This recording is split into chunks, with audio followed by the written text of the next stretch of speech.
Atos, capítulo 17, versículo 16. E enquanto Paulo os esperava em Atenas, o seu espírito se agitava em si mesmo, vendo a cidade tão entregue à idolatria. De sorte que disputava na sinagoga com os judeus e religiosos, e todos os dias na praça com os que se apresentavam. E alguns dos filósofos, epicureus e estoicos, contendiam com ele, e uns diziam: que quer dizer este tagarela? E outros: parece que é pregador de deuses estranhos, porque lhes anunciava a Jesus e a ressurreição. E tomando-o, o levaram ao Areópago, dizendo: poderemos nós saber que nova doutrina é essa de que falas? Pois coisas estranhas nos trazes aos ouvidos. Queremos, pois, saber o que vem a ser isto, pois todos os atenienses e estrangeiros residentes de nenhuma outra coisa se ocupavam, senão de dizer e ouvir alguma novidade. E estando Paulo no meio do Areópago, disse: homens atenienses, em tudo vos vejo como sendo um tanto supersticiosos, porque passando eu e vendo os vossos santuários, achei também um altar em que estava escrito: ao Deus desconhecido. Esse, pois, que vós honrais não o conhecendo, é o que eu vos anuncio. O Deus que fez o mundo e tudo o que nele há, sendo Senhor do céu e da terra, não habita em templos feitos por mãos de homens, nem tampouco é servido por mãos de homens como que necessitando de alguma coisa, pois Ele mesmo é quem dá a todos a vida e a respiração e todas as coisas. E de um só sangue fez toda a geração dos homens para habitar sobre toda a face da terra, determinando os tempos já dantes ordenados e os limites da sua habitação, para que buscassem ao Senhor, se porventura tateando o pudessem achar, ainda que não está longe de cada um de nós, porque nele vivemos e nos movemos e existimos, como também alguns dos vossos poetas disseram, pois somos sua geração. Sendo nós, pois, geração de Deus, não havemos de cuidar que a divindade seja semelhante ao ouro, ou à prata, ou à pedra esculpida por artifício e imaginação dos homens, mas Deus, não tendo em conta os tempos da ignorância, ordena agora a todos os homens e em todo lugar que se arrependam, porquanto tem determinado um dia em que com justiça há de julgar o mundo por meio do homem que destinou, e disso deu certeza a todos, ressuscitando-o dentre os mortos. E como ouviram falar da ressurreição dos mortos, uns escarneciam e outros diziam: acerca disto te ouviremos outra vez. E assim Paulo saiu do meio deles. Todavia, chegando alguns homens a ele, creram, entre os quais foi Dionísio, Areopagita, uma mulher por nome Dâmaris, e com eles outros. Esta é a palavra de Deus para a igreja de Deus. A igreja de Deus diz: amém. Eu sei que muitos de vocês gostam de estudos profundos da palavra de Deus. Eu sei que muitos dos meus irmãos se atraem por esses assuntos muito ricos. E sei que quando vocês assistem alguns vídeos no YouTube, vocês assistem alguns vídeos de R.C. Sproul, que foi um dos presentes de Deus para a sua igreja no século passado. Um professor de teologia, um pastor presbiteriano, que trouxe muito enriquecimento bíblico por meio das suas aulas, muitas delas gravadas em vídeo no YouTube, e dos seus livros. Ele dava uma aula de teologia, e o ponto da aula que ele estava dando era sobre a imortalidade da alma. Ou seja, aquele ponto da doutrina bíblica que ensina que, muito embora o corpo venha a morrer, o espírito continua vivendo. E continua vivendo em duas possíveis condições. Aqueles que se refugiaram em Jesus Cristo como seu Salvador, eternamente viverão em conforto e debaixo da bênção de Deus. Aqueles, porém, que endureceram o seu coração até a última hora à mensagem do Evangelho, existirão eternamente, mas não em conforto, antes em tormento, e não em bênção, antes em maldição. Enquanto o teólogo dava aula sobre este importante assunto eminentemente bíblico, um aluno tomou a palavra e protestou contra o que o professor ensinava e disse: "O Deus em quem eu acredito não lança ninguém no inferno." O professor respondeu: "Tá certo, o Deus em quem você acredita não lança ninguém no inferno porque ele não existe. O Deus que existe é o Deus revelado na Escritura Sagrada." Ou seja, basicamente, ele estava protestando contra uma ideia revelada claramente na Bíblia, dizendo que a impressão que ele tem de Deus, a forma como ele pensa sobre Deus, contradiz isso. Então a forma como ele se expressou foi: "O Deus em quem eu acredito não faz isso." Ele respondeu: "Tá certo, tá certo. O Deus em quem você acredita não faz isso porque ele não existe. O Deus que existe, o único Deus que existe, é o Deus revelado na página da Sagrada Escritura." Uma vez, enquanto eu falava de para uma pessoa que ainda não tinha crido em Jesus, e graças a Deus ele veio a crer em Jesus depois, enquanto eu falava de Jesus Cristo, ele me disse: "Mas pastor, no fundo, todas as religiões adoram o mesmo Deus. Todas as religiões têm a mesma ideia, que é fazer o bem às pessoas, que é ajudar as pessoas e que é levar as pessoas a Deus. Então, por mais que Deus seja tão grande, todas as religiões são caminhos igualmente válidos para buscar a Deus." A resposta para isso, meus irmãos, é que se isso for verdade, então o Deus que falou ali de um jeito e aqui de outro, que diz uma coisa e se contradiz do outro lado, e que é testemunho de e que não se posiciona, basicamente, se isto é verdade, então Deus não é digno de louvor. Se isso é verdade, se todas essas coisas, essa confusão que existe no mundo nesse assunto, se tudo isso é igualmente válido, então o Deus que existe não é nem sequer um Deus são, não é um Deus racional, não é um Deus da verdade. Porque ele diz uma coisa aqui e diz outra coisa para outra pessoa em outro lado do mundo, em outra época, e outra coisa em outro lugar, em outra época, e todas essas coisas se contradizem. Quem ele é? O que ele realmente está dizendo, o que ele realmente quer? Não, essa ideia, por mais que seja muito comum, todas as religiões adoram o mesmo Deus. Se você examinar isso, isso não faz nenhum sentido. E não tem nenhuma possibilidade de ser verdade, porque para isto ser verdade, o resultado é simplesmente aterrorizante. Deus, o único Deus, não somente existe, como esta é a palavra principal da mensagem hoje, ele se revela. O Deus que existe, o eterno Deus, o único Deus, não somente existe, ele se faz conhecido, ele permite, deseja inclusive que nós venhamos a conhecê-lo, e a verdade da sua revelação está presente em muitas fontes, nós poderíamos dizer que nós podemos perceber a sua existência na criação, não mais do que isso. Certamente ele se revela a nós na página do livro inspirado. E, sobretudo, ele se revela na pessoa do seu bendito Filho Jesus. Vamos entender a verdade na qual nós queremos pensar esta manhã. Primeira colocação: o homem não alcança Deus. O que é impressionante nesse texto, irmãos, texto que nós lemos, sem dúvida um dos textos mais interessantes do Novo Testamento, eu o considero, é, por exemplo, quando nós lemos o versículo 16.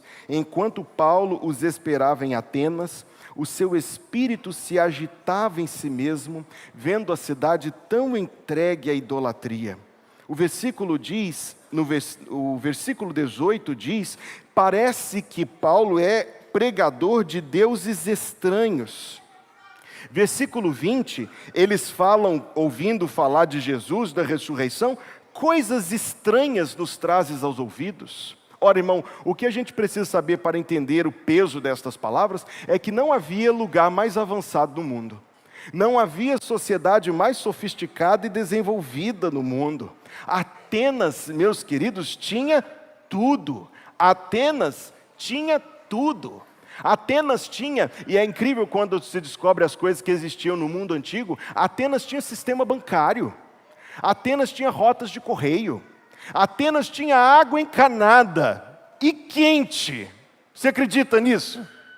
Você acredita que eles tinham água quente encanada 3.000 anos atrás? Atenas tinha cultura, poder, mercado, oportunidades, recursos, importância, conforto, suprimento, medicina, arte, história, cultura, sofisticação. Mas Atenas não tinha conhecimento de Deus. Quando eles ouviram falar, eles disseram: coisas estranhas nos trazes aos ouvidos. Em meio à multidão de ídolos, o texto diz que Paulo estava perturbado de ver a cidade tão entregue à idolatria. Eles erigiram um pela dúvida, ao Deus desconhecido. Imagine o impacto destas palavras quando ele disse: andando nas ruas dessa cidade eu vi um altar ao Deus desconhecido, e é esse Deus desconhecido que eu venho anunciar a vocês. Esta expressão, irmão, ao Deus desconhecido, é um testemunho. Eu quero ressaltar um pouco mais para que você veja comigo pelo contraste. Você sabe que eles desenvolveram o direito e a democracia? Você sabe que eles desenvolveram a filosofia e a geometria? Você sabe que eles desenvolveram a medicina, a arquitetura, a engenharia? Mas eles não tinham conhecimento de Deus.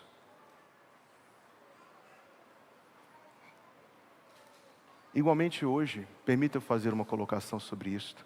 Igualmente hoje, em tempos em que o conhecimento e os diplomas são hipervalorizados, claro, nós reconhecemos o mérito do estudo e o valor do conhecimento, eu nunca subtrairia disso absolutamente, mas nós precisamos reconhecer que por si mesmas essas coisas podem beneficiar o homem em muitas áreas, intelectualmente sobretudo, mas no que diz respeito a Deus, permanece inalterado o fato: o homem não alcança Deus. Eu quero dizer duas razões por que isso é assim. A primeira, uma razão natural. Eu afirmo isto, é algo natural. Por quê?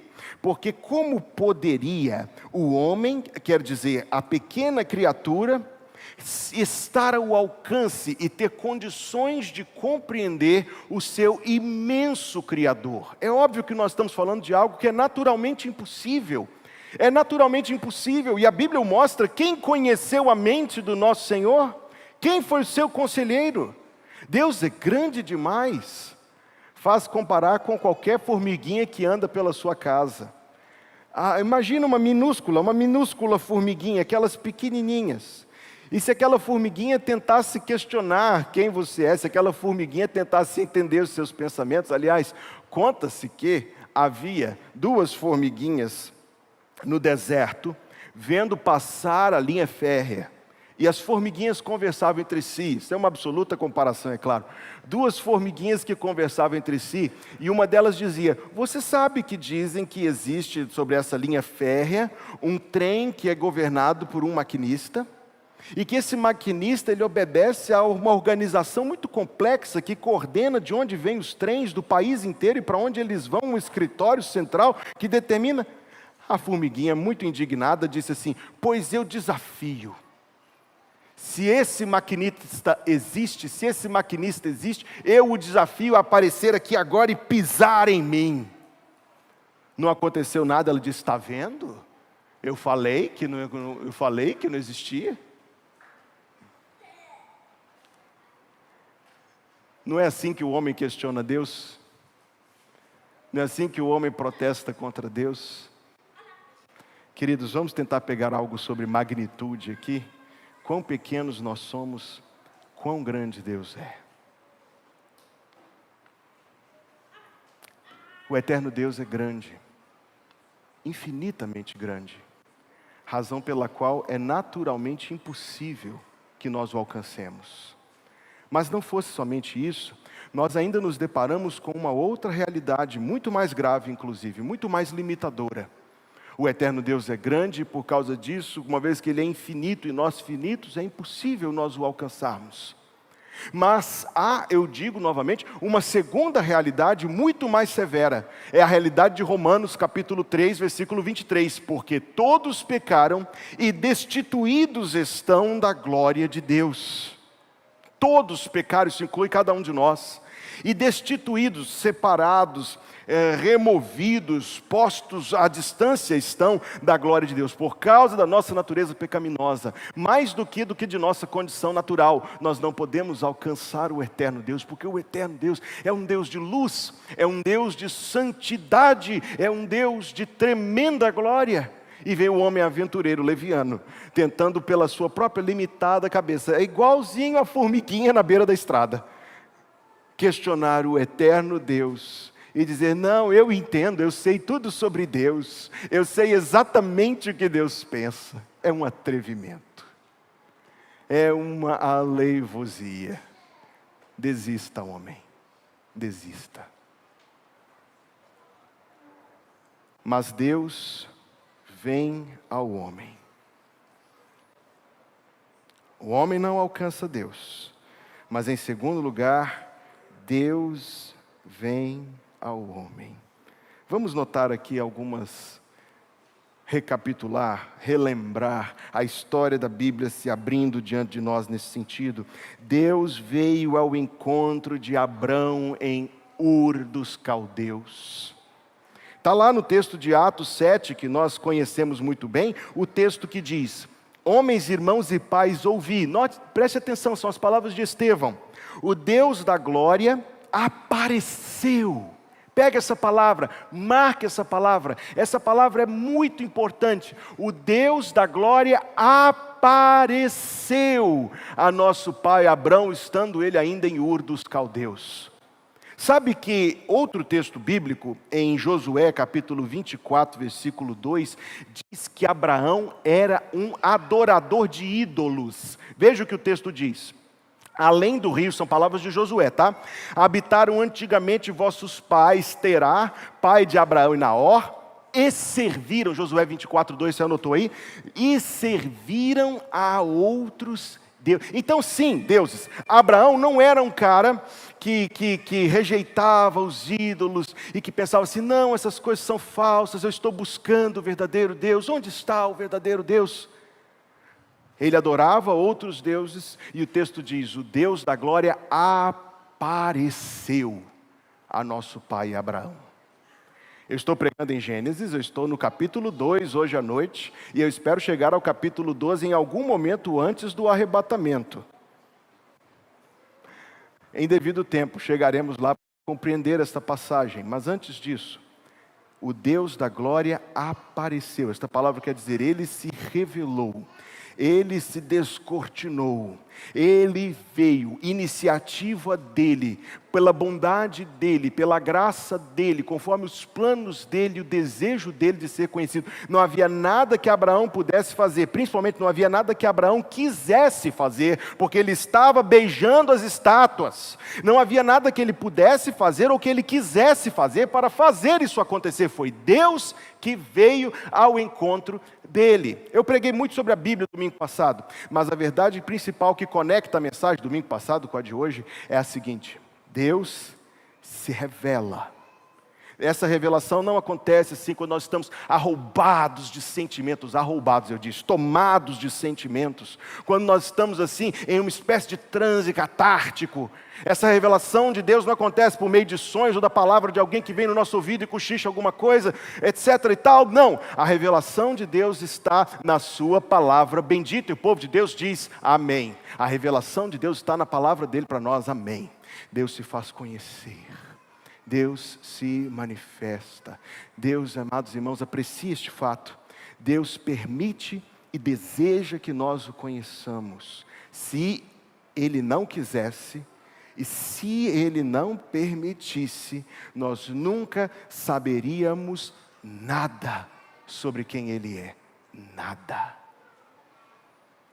Aquele escritor, eu lembro quando eu era garoto, falava-se muito dele na televisão. Tem até o nome de bruxo, que coisa medonha. Aí ele disse que ele ficou não sei quantos dias, 40 dias eu acho, sem comer, numa caverna, no deserto da Atacama do Chile, para poder se encontrar com um anjo. E escrever um livro dizendo que encontrou com um anjo. Mas a Bíblia me diz que tipo de anjo que ele encontrou lá, não te diz não? Ei, tem dúvidas sobre isso? Ele diz que ele encontrou com um anjo lá. A Bíblia diz que tipo de anjo ele encontrou lá. O que me faz pensar, vê se não tem um contraste aqui, que aquele bruxo está disposto a ficar com fome 40 dias numa caverna no deserto para encontrar com um anjo caído. Mas nós podemos nos encontrar com o Deus vivo. Nós podemos nos encontrar com o Deus vivo, que revela para nós quem Ele é e o seu propósito, o seu plano, a sua vontade para a nossa vida na Bíblia Sagrada. Louvado seja o nome do Senhor. A mesma verdade, eu disse que eu queria fazer aqui um breve panorama. O Deus eterno veio ao encontro de Moisés na sarça ardente do Monte Sinai. Esse texto é lindo, veja comigo. Então disse Moisés a Deus: eis que quando eu for aos filhos de Israel e lhes disser: o Deus de vossos pais me enviou a vós, e eles me disserem: qual o seu nome? Se você não tivesse a Bíblia, você teria alguma maneira de responder essa pergunta? Qual é o nome de Deus? Não, você pode olhar pela criação e imaginar que existe, porque tanta ordem, tanta beleza, tanta grandeza, isso tem que ter vindo da mente inteligente de alguém, é o mínimo, é o mínimo. Mas qual é o nome dele? O nome. O nome é algo muito pessoal, não é verdade? O nome é algo muito íntimo. Qual o seu nome? Que lhes direi?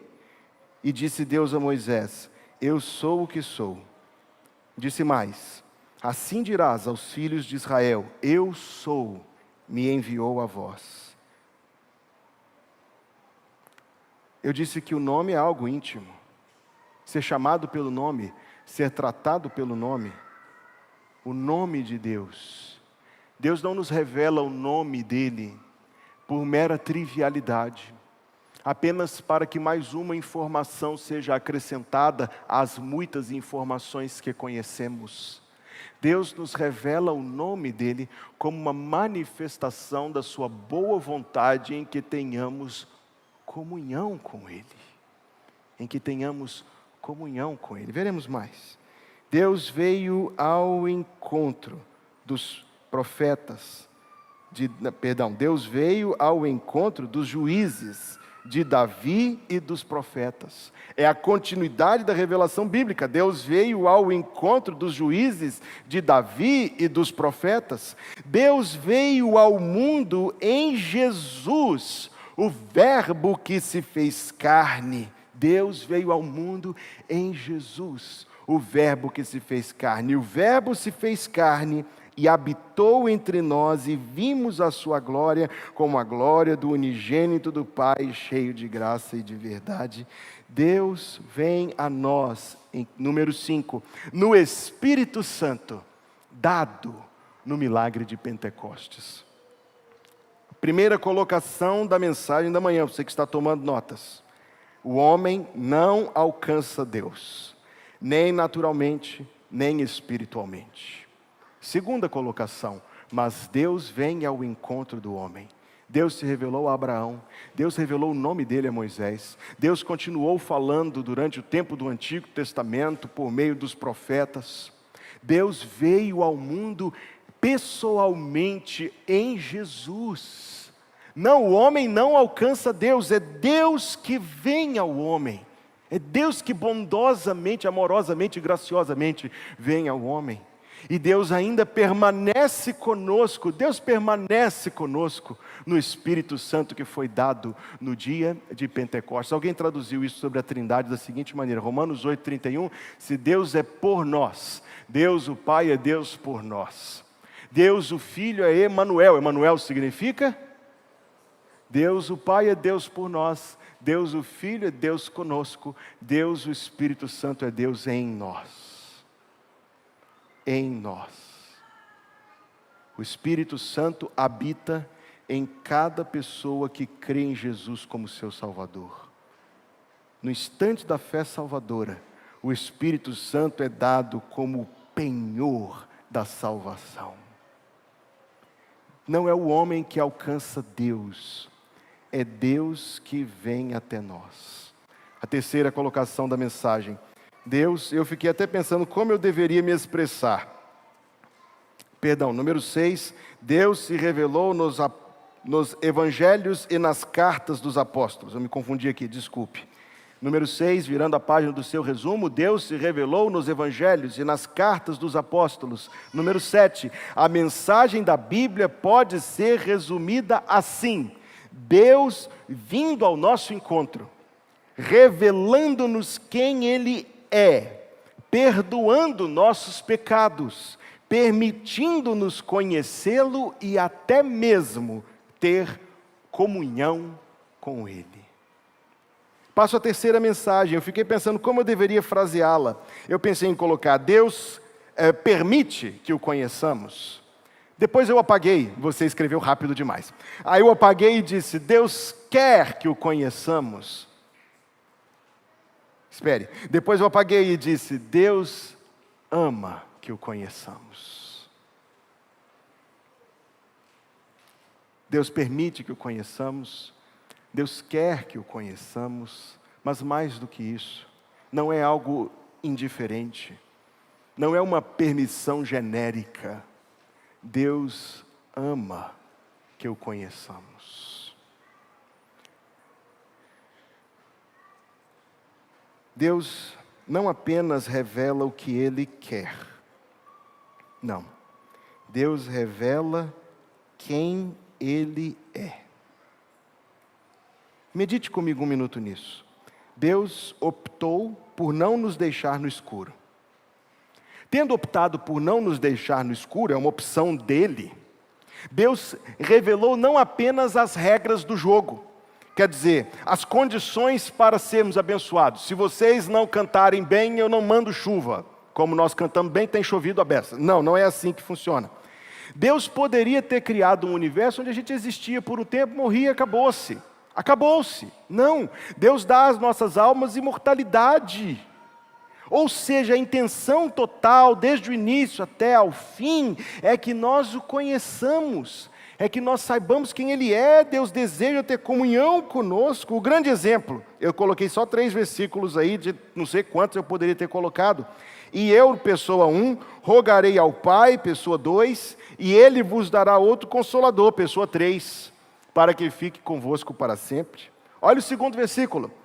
Portanto, ide, fazei discípulos de todas as nações, batizando-os em nome do Pai, pessoa 1, e do Filho, pessoa 2, e do Espírito Santo, pessoa 3. 3º versículo.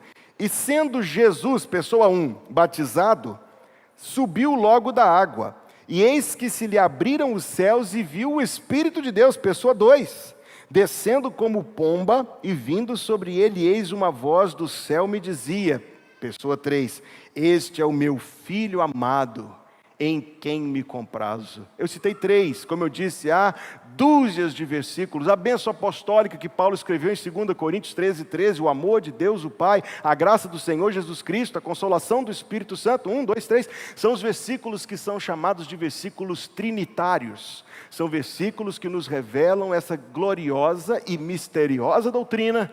Deus, um eterno Deus, 3 pessoas divinas, o Pai, o Filho e o Espírito Santo. Pense comigo nesse assunto por 1 minuto. Eu já disse aqui outras vezes e digo de novo. Se essa doutrina fosse inventada, se alguém fosse inventar alguma coisa sobre quem Deus é, teria inventado uma coisa mais fácil. A gente crê nisto porque é o que nós encontramos revelado na Escritura Sagrada. Agora, você já reparou com que repetição mecânica a gente trata isto, como se fosse uma mera e esvaziada letra morta?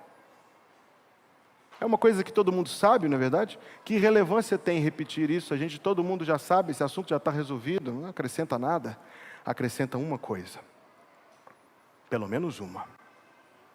Deus somente revelou isto sobre Ele, porque Ele quer que o conheçamos. Deus revelou isto sobre Ele, complexo, misterioso, alto, elevado, porque Ele quer que o conheçamos. Deus revelou isso sobre Ele, porque Ele permite que o conheçamos. Deus nos revelou isto sobre Ele, porque Ele ama. Deus tem prazer em que o conheçamos. Logo eu, um pobre pecador, logo eu, tão fraco e tão devedor. logo eu, logo você, nós, o eterno Deus nos ama a ponto de desejar que o conheçamos intimamente, seu nome e sua pessoa. Não, irmão, a revelação da Bíblia não é só bonita, é linda, mas não é só bonita. Nem é somente as regras do jogo. A revelação da Bíblia, eu quero repetir essa frase de novo, é Deus vindo ao nosso encontro, revelando-nos quem Ele é, perdoando nossos pecados, permitindo-nos conhecê-lo e até mesmo ter comunhão com Ele. Eu estava em outubro na Conferência Fiel, a igreja permitiu eu participar, possibilitou isso para mim, eu sou grato aos irmãos. Ouvi uma mensagem daquele pregador, um presente de Deus para a nossa geração, chamado Sinclair Ferguson. E de todas as coisas impressionantes e ricas e profundas que eu ouvi, esta frase me marcou de maneira especial. Ele disse: que grande tragédia, escute, que lastimável tragédia, no fim, ser condenado por um Deus Salvador. Medite nisto. Deus que não tem prazer na morte do ímpio, como ele declara. Deus que, o que mais ele poderia ter feito? Enviou seu próprio Filho ao mundo para nos salvar. Um Deus que permite, que ama que o conheçamos. Que tragédia não conhecer um Deus que tanto ama ser conhecido. Que tragédia ignorar um Deus que não nos ignora. Que tragédia rejeitar a revelação de Deus, que não rejeita quem vem a Ele por meio de Jesus Cristo. Que tragédia, que tragédia. No fim, ser condenado por um Deus que é no seu coração um Deus Salvador. Vamos, irmãos, meditar nestas coisas.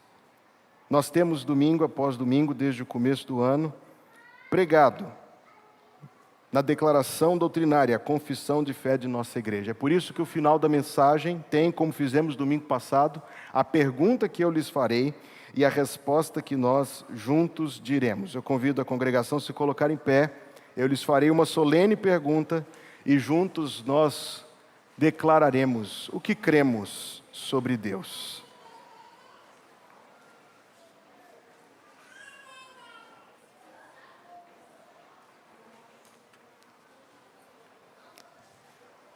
Preparados?